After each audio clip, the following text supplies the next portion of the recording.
This month, we are talking all about DAFs. That's DAF, that's donor advised funds. If you haven't heard about them, you need to start paying attention. I wrote about them earlier this month about how important they are and how they are growing.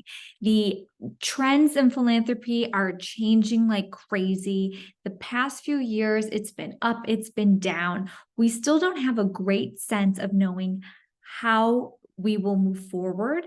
But what we do know is that people love donor advised funds.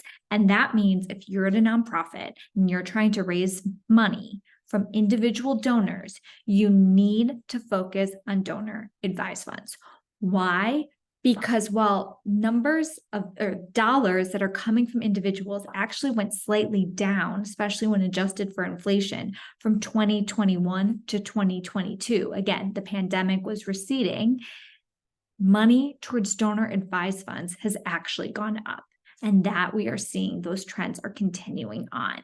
So what does that mean? That means people do want to be philanthropic. They love the idea of setting aside money specifically for charities that can only be used for that purpose. Remember, that's what a donor advised fund is. It can only go to a charitable organization, a registered, qualified charitable registered organization. So you at your nonprofit have to ask about it because sometimes people forget. People forget what they do, people forget what they have, and they forget that they can utilize these devices and these giving vehicles that they have. So you have to remind them. So I wanted to just say really briefly on here to remind you to ask your donors if they have a donor advised fund and if they would like to make a gift from that and how to do that. So what that might look like is you're talking with your donor about their giving, about the needs of the organization, and you can ask them something like, I have been reading this news about donor advised funds, and I'm curious, I've never asked you, do you have one? And then see what they say. Pause and see what they say. Because they might say, oh yeah, I do have one. Could I give money directly from that? And the answer is yes, if you are a qualified charity. You could also say something, you could send out an email. And when you're in your appeals and say, not just to your major donors, but to all of your donors. And also to your younger donors, because trends are moving so that younger people are also setting up donor advised funds. It is not just older folks.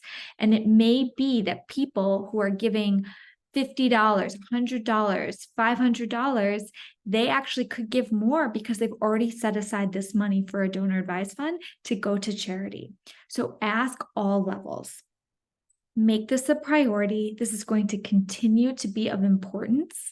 So make sure you know how to do it and make sure your finance team is also aware of what these checks look like and whoever processes your information that they get processed correctly. Because remember, a donor isn't going to get a tax acknowledgement letter when they give a gift from their donor advised fund. They are going to get they should just get a thank you note that they've received it because they've already gotten the tax deduction. So there's a lot in play when it comes to donor advised funds. If you want to talk more about this, let me know and put in the comments, how are you marketing your donor advised funds or donor advised fund gifts from your donors?